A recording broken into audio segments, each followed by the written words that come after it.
What up, DC Gang? It's your boy Dre. And this your girl Cash. Back with another video. Yes, we are. Y'all see what we got down below. MrBallen. Horrific accident caught on live TV. Hey, if y'all new to our channel, go ahead and hit the subscribe button right now. Hit that bell so you won't miss an upload that we drop. And for our returning YouTube family, y'all already know what to do. Grab your snacks. Let's get on to the story. Let's get on to it. Let's go. The only way to do this story justice, in my opinion, is to include the graphic video footage. And so we have done that, so viewer discretion is advised. But before we get into today's story, if you're a fan of the strange, dark, and mysterious delivered in story format, then you come to the right place because that's all we do, and we upload once or twice every week. So if that's of interest to you, please ask the like button to play a very casual game of chess with you, and then proceed to beat them with the Fool's Mate. Also, please subscribe to our channel and turn on all notifications so you don't miss any of our weekly uploads. All right, let's get into today's story.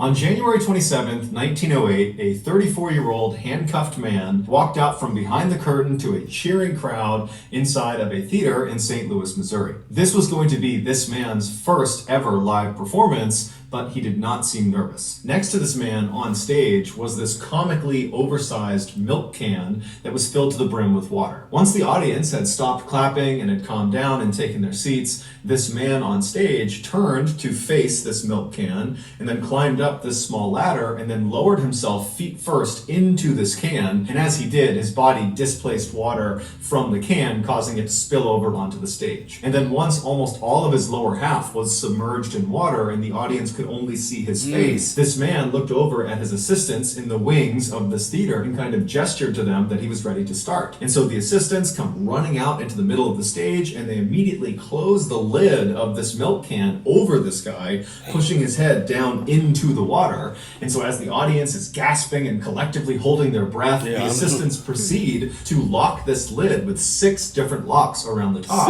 And then they wheeled over this cabinet that kind of collapsed around the can, so it was totally out of view of the audience. Now, for this audience, they had never seen anything like this before, and so immediately they all began murmuring and whispering to each other, wondering how this guy is going to survive what he's doing. But 2 minutes after that lid had been sealed, that 34-year-old man emerged from behind the cabinet with his hands open wide so he wasn't handcuffed, totally unharmed. And then the cabinet was moved aside and the audience could see the lid of this milk can was still locked. During his lifetime, nobody could ever figure out how the great magician Harry Houdini had escaped that milk can. These dangerous stunts made Harry extremely famous, and it's why we still know him today, nearly 100 years after his death. But it wasn't just that he was able to successfully perform these stunts, it was his attitude while he performed these stunts that made him so notable. He really just came off as being totally fearless, that he was willing to do just about any stunt. But that wasn't actually true. There was one stunt that Harry was absolutely terrified of. Now, he would eventually work up the courage to attempt this particular stunt, but while he was doing it, he panicked and he had to be rescued by his assistants. And after that, he never tried it again. And for decades, nobody else tried it either. Because, I mean, if Harry Houdini can't perform this stunt, then certainly no one else can either. But in 1990, a daring 32-year-old man named Joe Burris decided he would be the person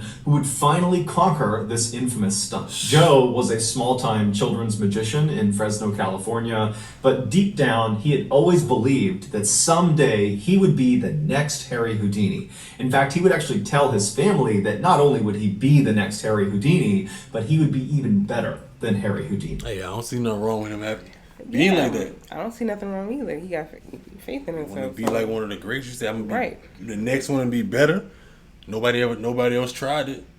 So let's see. That not only would he be the next Harry Houdini, but he would be even better than Harry Houdini. And so that year, he decided it was finally time to make that dream a reality. And so he saw performing this infamous stunt as a way to make that happen. So on Halloween night of that year, so October 31st, Joe, adorned in his white tuxedo, along with his 2 young sons and his parents, they arrive at Blackbeard's Family Fun Center, which was an amusement park in Fresno, California. The family hopped out of the white limousine that Joe had arranged to bring them there, and they began walking across the parking lot to this big crowd of people. And when this big crowd of people saw Joe walking towards them, they all began to cheer. Joe's stunt that he was about to perform that night had been very heavily advertised, mostly by Joe, and so it had become this spectacle in Fresno. It was going to be aired live on TV while he was doing it, and it was going to be broadcast on a radio station. So after Joe and his family make it over to this big crowd, Joe walks to the front and he climbs up on this impromptu stage, and he gives this impassioned speech to his audience about how he's going to be the one who takes on this stunt and becomes the next Harry Houdini. And then afterwards, he looks over at his assistants, all these guys that are around him,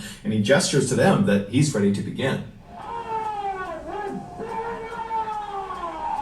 And so with all these TV cameras rolling, the assistants walk up to Joe and they begin shackling his wrists, and they put these chains around his body, and then they lifted him up and put him inside of the see-through plastic coffin. And then this coffin was lowered into the 7-foot pre-dug hole that was right nearby. Once Joe gave the signal that he was ready to go, they would fill this hole in, and the stunt that he would perform would be to escape being buried alive. Houdini had attempted this by being buried under 6 feet of dirt. He had managed to get out of his coffin, but then he just could not get through the dirt and began to panic. And had it not been for his assistants literally reaching into the dirt and pulling him out, Houdini would have died. Joe, apparently, a year earlier, had attempted some sort of practice run of this stunt. It was not the full amount of dirt. It was some smaller amount of dirt, and he had managed to get out. And so he was really confident in himself. And so for this big televised event, he had decided to really up the ante and make sure it was clear he was not only as good as Houdini, but better than Houdini. And so he was going to have 3 feet of dirt put on his coffin first, and then 4 feet of wet cement put in on top of that. Many people, when they heard this plan, both the TV personalities, the radio personalities, onlookers, they said this was a terrible idea and you shouldn't do it. But Joe was extremely confident and brushed them off and said, "I know what I'm doing." Joe. He failed at this and he was only using dirt. Once Joe was in his coffin at the bottom, like he said he failed at it. And he was only using dirt. You using soft dirt and wet cement. And if Houdini say he wasn't gonna do it again, right? Somebody like that. What made you want to? Just because you say you want to be the best. You can be the best, but don't. Yeah. I just see. Yeah. He was only using dirt.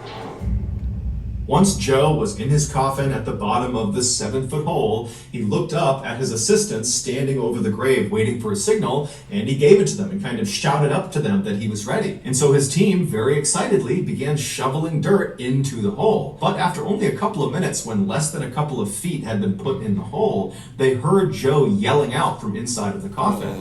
And so everything stopped, the staff jumped in, and they pulled the dirt out until they could finally get the lid of the coffin off. And they found Joe. He was alive, but he was very shaken up, and he kind of sat up and said, "Yeah, the chain around my neck is too tight. You got to readjust the chain." Now, all these onlookers at this event, they heard Joe say this, and they saw him, and their read on this situation was not that his neck chain was too tight, but rather, it looks like Joe might have bitten off more than he can chew. That this stunt is way more dangerous, and maybe he's realizing that, and he's looking for excuses to not do the stunt.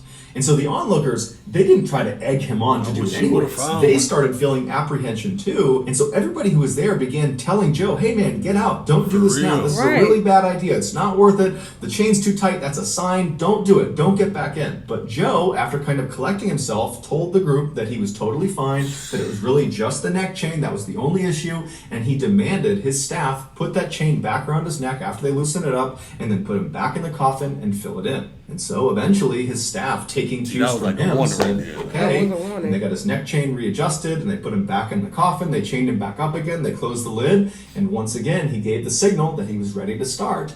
And so a very apprehensive crowd watched as the dirt went back in, and after 3 feet of dirt were in the hole, the cement truck came over and poured 4 feet That right of wet there. cement on top of the dirt. And cement? then after this hole had been completely filled in, the onlookers, which included Joe's 2 young sons and his parents, they kind of moved in and got right up against this grave and were looking straight down at the top, waiting for Joe to come out again. But as they're watching this hole and as they're filming this hole, all of the cement in the hole suddenly drops about a foot. What had happened was the nearly 15,000 pounds of dirt and wet cement sitting on top of this coffin had finally caused the lid to break, and in an instant, all of the dirt and cement poured into the coffin, surrounding Joe completely. He was truly buried alive. Onlookers immediately jumped into action and did their best to try to dig Joe out, but it took them 30 minutes to finally reach him, and when they did, he was already dead. Joe had ironically died on the exact 64th anniversary of Houdini's death. After an investigation, it was determined that Joe had not tested the strength of his plastic coffin